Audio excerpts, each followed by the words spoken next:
Hi, I am Dr. Prashanth BN. I am an orthoplasty surgeon working at Narayana Health City, Ortho, Spine and Trauma Center. Arthritis is a condition where the cartilage of the joint gets damaged. So arthritis can happen because of many reasons. It can be systemic or a local.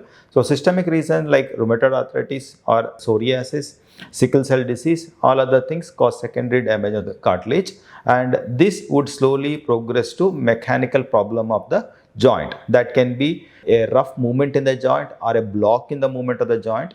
It is more common seen on knee joint and also seen on hip joint. To some extent it's seen on shoulder, elbow or minor joints as well.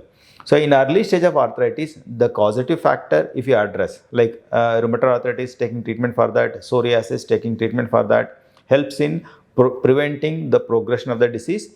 And once the problem sets in, the arthritic problem will increase if the synovial fluid circulation is not good. That's why once the issue is there, joint mobility by doing exercises, physiotherapy helps in preventing progression of the problem. In late stage of arthritis, where the joint surface is completely damaged, there what we do, the replace, what is called knee replacement surgery, hip replacement surgery or shoulder replacement surgery. These would help to overcome the problems.